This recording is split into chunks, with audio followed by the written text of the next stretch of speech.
Hi, guys, and once again, this is Mr. Sean Ryan Randman, better known as the Solution Guru. Guess what, guys? We're starting a brand new series, and thank you for joining us. This is called Ask the Guru. Each week on Wednesday, starting at 2 o'clock for 15 minutes, I'm going to be wide open. You can submit any questions that you want via Twitter to us in our direct message, and we will give you the answers that you need to your problems when it comes to your business and your career. I'm so excited about this new thing that we're doing. And the coolest thing is, we want you to pre register. If you pre register, you can literally ask any type of question that you want. Our team is going to do the research and everything. And then the following week, I'm going to come back with the answer for you. And also, probably some resources that you can use in order to move forward and get the solution that you need. So, with that being said, today I have 7 questions that were already pre submitted to us. And I want to go ahead and jump into these 7 questions and give you the insight that you need in order to maximize your business or your career. Our first question was asked by Susan, and Susan asked me, how do I actually use my Facebook for business besides my Facebook business page? Well, the unique thing about Facebook is it's got 1.7 billion people on it, I think, currently right now. It's almost at, what we could say, it's at the point right now, it's already 1/7 of the world's entire population. So it's gigantic and big, and I know why you want to market on it.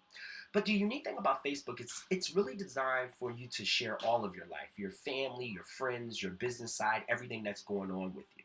So for the most part, when we look at Facebook, majority of people share their personal life, what's going on with their friends and family. So it's kind of hard to kind of push your business the way that you want to push it without doing advertisements and stuff, which I do suggest to you. But the number one way to do it is to go through your actual friends list and break your friends list down into 3 separate lists. The first list should be friends that I know and family and connections that I've made that I know would be interested in my product or service. The second list is partners, people that I know that I can get mentorship or partnerships with that can actually help me excel my business.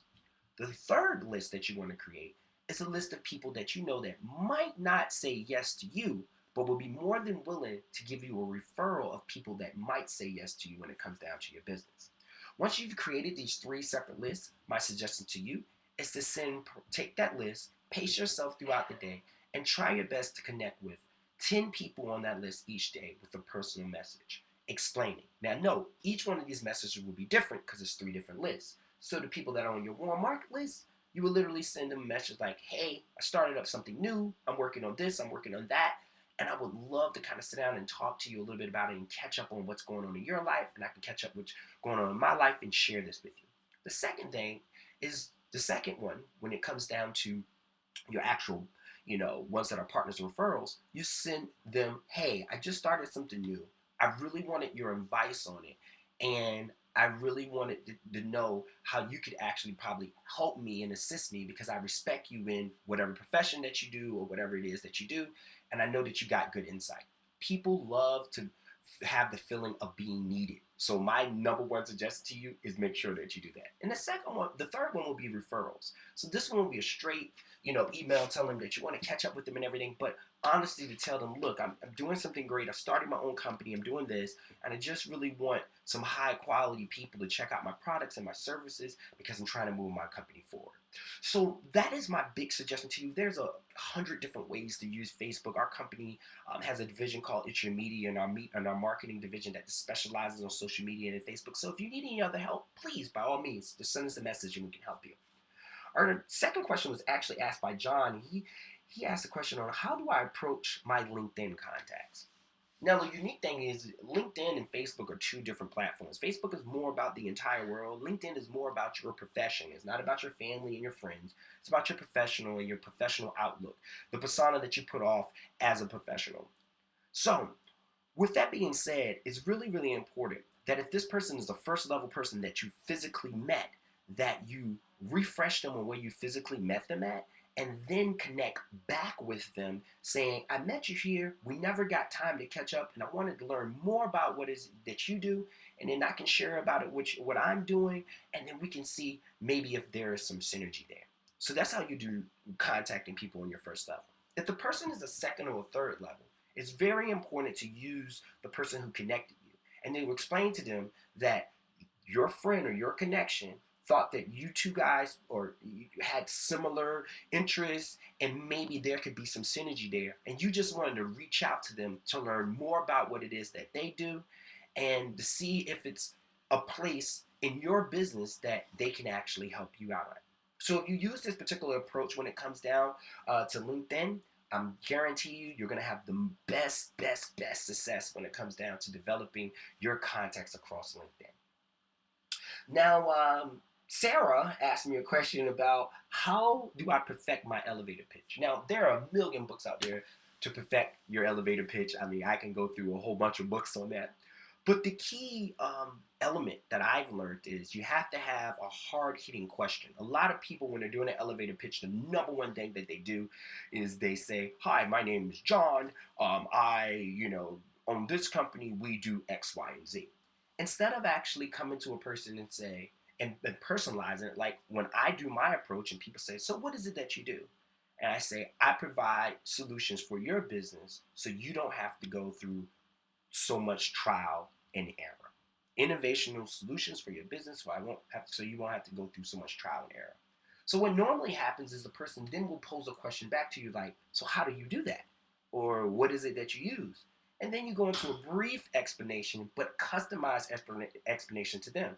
"Okay, so you own a business currently right now, right? Correct? Yes. Well, in your business, what we do, we're troubleshooters and we're strategists. So we find out problems before they're going to happen, and we help you come up with a solution and a strategy to avoid those problems. And then also, when it comes down to the growth of your business and when you want to take it to the next level, we work with you on all the strategies towards building your company to the next level."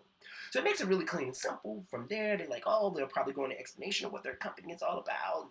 You keep it clean and simple because most people have like a 10-second attention span in the first place. So you keep it real clean, you keep it real simple, and it'll be fine. Okay. And if you use this particular approach, I promise you're gonna get way more business cards, way more connects, because you're personalizing it. So always remember to personalize. Okay, that's very, very key. Personalization is the key. All right. Now, our next question is this comes from Diane. She says, "I have a career." And she says, "But I'm looking to start a side business. Any suggestions?" Well, I'll tell you this. We have a division of our company that's just conceptual design, and we work on new ideas all the time. There are thousands of ideas out there. There are thousands of things that you can do. But my suggestion to you is, number one, you do a time assessment of actually how much real time that you actually have to do this side business. Because the side business will not work at all if you don't have the adequate time to do it. The next thing you have to look at is a money assessment. How much money are you willing to actually invest within this particular business model? Because no matter what business you start, it has some type of cost. So you have to analyze the actual cost. If you analyze the cost, you're going to be fine. So once you do that, you have to look deep inside yourself and do what I call an interest inventory. Find out what you're most interested in and what you don't mind doing that you enjoy. Turn that and monetize what you enjoy. Because if you do that, you're going to have the passion that you need, the dedication that you need in order to make that side business successful. Because you got to realize something. When real life happens, or when your job requires you, your plan A requires you to do a lot more, your plan B, which is a side business, normally get pushed to the side. That is one of the biggest problems with most people, and you should never do that. If you want to be successful, you treat your side business just like you treat your career. Okay? The next question was asked to me by Doug, and Doug asked me, "I'm in a direct sales company." He said, "I ran out of warm market contacts. I wanted to know the best way to approach cold market leads." Now, the funniest thing is we're all in some type of sales. The problem is people have been using these prehistoric sales techniques that manipulate people, and it's not cool. What you have to do is you have to find the common interests of even the cold market people that you come across. As you're going out and you're networking and you're meeting new people, you have to find a common interest and match their common interests with your product or your service. If their interests do not match your product and service, don't waste time on them. This even goes down when you're doing cold calling. You call a person coldly, you ask them how they're doing. They're already skeptical because you call them on the phone and you tell them, "Look, I'm not really here to sell you anything whatsoever, my company does focus on this, and that, and we provide, this method that's just a better way of doing it, whatever it is. And we just wanted to right now just get people to figure out if they're interested in our product based on their interests. You can use that approach. There's so many different ways and so many different approaches that you can actually use, but the key approach is turn your cold market into your warm market. That's key. Turn your cold market into your warm market by actually getting to know the person, even if it's someone that's a total stranger over the phone before you ever start to sell them your product or service. That's when you get burnt, and that's when you will get burnt out. Okay? So if you need any help on that, by all means, our company can help you out with that too. This question was posed to me by my client Teresa several months ago, actually, and we revisited this question because I had a couple other event planners that actually asked me this question. But the question was, I'm an event planner, and I wanted to know what's the best method to approaching sponsors and getting sponsorships. The key thing is when you're looking for sponsors, you have to find sponsors who have they have similar interests to your event, or their company can provide your attendees some type of product or service. That's number one. Number two, you really have to have a well organized event with the agenda laid out, and also you have to know who's going to be your keynote speaker. Keynote speakers is what sells sponsorships, and well organized events is also what sells sponsorships. When you're designing your sponsorship package, make sure that they're thorough. Most people who are doing sponsorships, they're using this out of their marketing budget. So you telling them, well, you have 100 or 400 attendees and you need $25,000 and for your event, and guess what? Your event has all these people, but no one signs up. That sponsor is going to feel like, oh my goodness. But if you understand that this is marketing and that you really have to put together a solid social media, a solid advertisement plan, offline and online, to push and promote, and then you show within your sponsorships how they're going to get all of this exposure. That's not only the exposure from the attendees of your actual meeting, but the exposure of your network. You're going to have a higher chance, a higher probability of that particular actual company sponsoring you. But bigger than that, even if they don't get any attendees, like any of the attendees to sign up, the traffic and the exposure they'll be willing to invest in your next event. So it's really, really important when you're doing event planning. It's about your keynote speaker, the organization of how your event is, and then to make sure that you team it up with similar interests with the people and create a whole marketing package that benefits them 360 all the way around. Okay, and if you need any assistance or help with that, we're always here. Teresa is one of our clients, so we actually are helping her currently right now. Our last but not least question that just popped up, and I'm gonna, Sagagli. I hope I'm not pronouncing your name wrong. This is one of the questions that just popped up on our Twitter, and this is going to be our last question. This is one of our live questions. It says, what are some ways to secure my brand online from other people taking it? Now, the key thing, when you first start your brand, make sure you lock them up in the top 4 social media networks, and that's Facebook, that's Twitter, that's YouTube, that's Instagram right now, and the 5th one is LinkedIn. Everyone should have a LinkedIn. But more importantly, most people make the biggest mistakes when they first start their company out and they're going to register the domain. Now, most of you guys register at GoDaddy and stuff like that, and I would like to suggest to you guys that you come and register with us over here at Web Sources, or go to itsyourmedia.com. When you get on the page, click on Web Essentials. We have some great packages when it comes down to domains and getting your domains. But this is what I wanted to teach you when it comes down to this lesson. Number one, when you buy your .com, don't forget that you should buy at least your 3 top main domains. Okay? The top main domains is .com, .net, and .org. All 3 of these are top level domains. Now, technically, there are about 7 top level domains, and I'll talk about them later on throughout our conversations. But number one, you really need to get your .com, your .net, and .org. Now, I'm going to explain a lesson to you that most people never knew, don't know, and I just found out actually about 3 years ago from my CTO. And The .com is designed for what it is. It is your commercial website, either informational website or e-commerce website.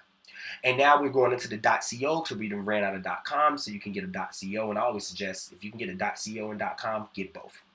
The next one is the .net. If you're a smart company, you understand that the .net actually is the network. You would use these internally, meaning that you could set up email accounts for all the people that work for you, and the internal chatter that goes back and forth, that's what you would use that for. And it's pretty cool to set up like a page for your employees, or a page that's dedicated to your network, or a page that's just dedicated, let's say if you're a one-person business that's dedicated to you, talking about the network that you have and how your network makes you so powerful towards helping your clients become successful. That's the cool part about the .net. You want to keep it centralized on your network. Now, the .org is pretty interesting because the .org, yes, it does represent nonprofits, but I believe that every small business should be doing some charitable giving. And on the .org, you build a basic website that highlights your company, but it highlights what your company is doing within the community, what your company is doing to actually impact the community and to make the community better. Believe it or not, highlighting these key features is going to actually help you get a lot of backlinks. And having those 3 top domains, when you go and you search on Google, they will 9 times out of 10 be your top 3 things that you see on Google. So it shows people that you have a solid company, you have a network, and you're also giving back. So, guys, I hope that I've answered your questions. If you have any more questions, if you have anything, please, by all means, go to our website and register. We have live links right under sessions, and you can register for any one of these sessions, submit your questions, and if you register for the session, at least 48 hours ahead of time, we will always have the research behind the answers that you need. So, with that being said, this is your solution guru. You have a blessed and wonderful, wonderful day.